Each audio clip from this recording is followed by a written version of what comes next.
This is the night dreams are made of. From the college stage to the pro court, it's the NBA draft. The Hawks have made many moves in the last 24 hours, most recently trading away their 13th pick for 23rd and an unprotected 2026 first rounder.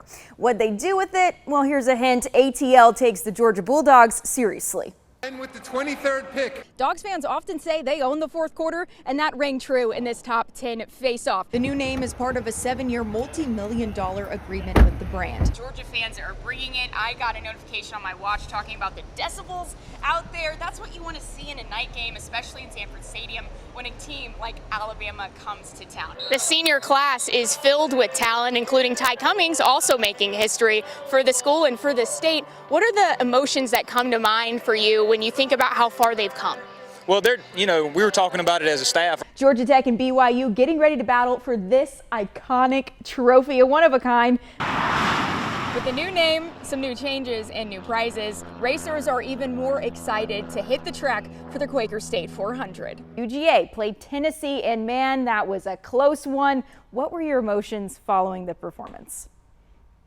I was tired mostly, what an exhausting game. His time on the Seminole sidelines is coming to a close after nearly 3 decades. Football teams are bringing the pads to practice. That means the season start is near. Bibb County Schools hosted its annual media night event for all the squads to talk about the fall. Howard took the stage. Second-year head coach Trey Porter likes the atmosphere he's seeing on the field. I'm investing in them, they're investing in me, we're investing in each other, and we're just creating a bond that goes deeper than the football field, which was last year was strictly business with just football, X's and O's, practice, but now we're doing some off-the-field stuff, some team building stuff, and trying to build some camaraderie off the field because we know that's going to help them on the field.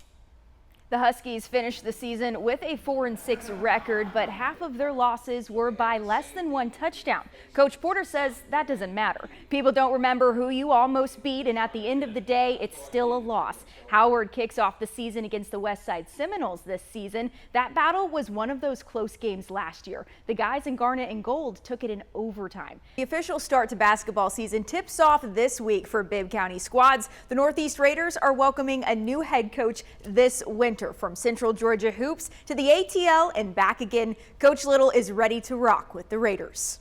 We got here to make a statement. This is how we set the tone for the year. Meet Martravius Little. I don't want to let the hometown down. I don't want to let the east side down. He grew up in East Macon, then he played at Wilkinson County in high school, winning 2 state titles. Guys will listen to you a little bit more when you tell them, hey, I've been here. I know where you're trying to get. I know where you want to go, and I know the work that it takes to get there. His resume doesn't stop there. Little played at Morehouse College, starting all 4 years as a shooting guard.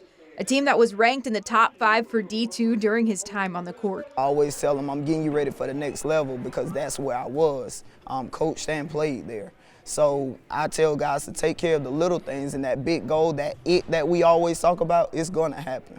Little found his passion for coaching after leaving the hardwood with an injury. He tore his ACL, MCL, and meniscus his senior year of college. My coach said, hey, I want you to know my system better than anybody. Come coach with me until you rehab.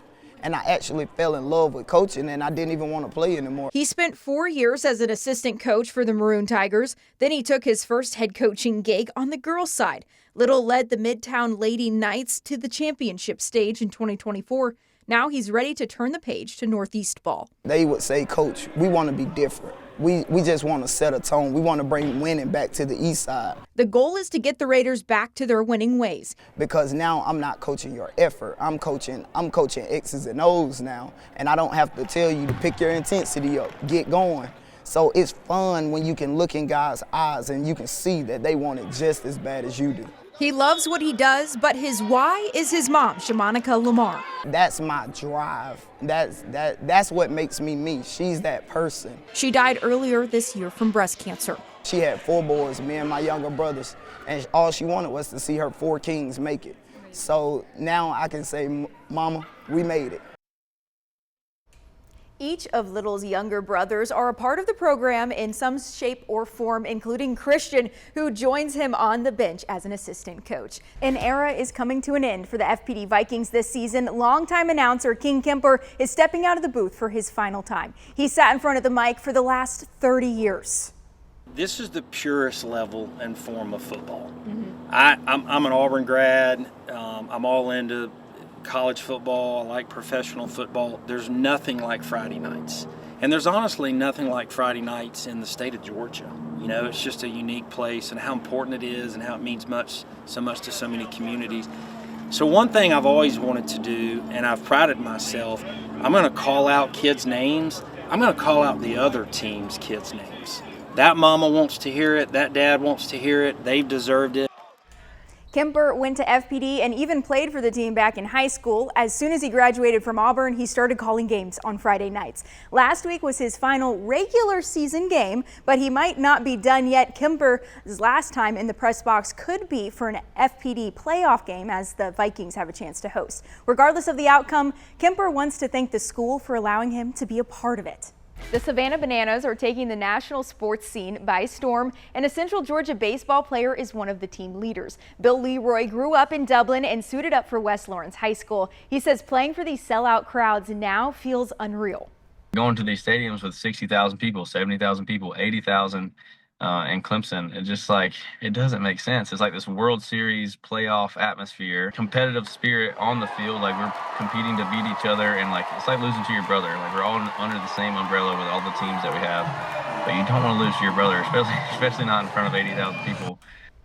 Leroy showed up in Savannah back in 2018, only planning to be there for 3 days. That turned into 7 years in counting. He suited up for summer ball for 2 years, then switched to the professional team after graduating from North Georgia. He tells me back in the earlier years, players took on more responsibilities. Leroy painted locker rooms, steamed jerseys, and more. Now there are hundreds of full-time employees, and the squad is selling out NFL and MLB stadiums. Thinking back to his younger years, Leroy remembers playing backyard baseball and recreating Fenway Park in Dublin. Skipping to present day, the Bananas have sold out the iconic stadium on more than one occasion. Georgia has the longest home game winning streak at 32 in FBS. Kirby Smart says the focus is being better, but also staying healthy, and there's a fine line in that in college football.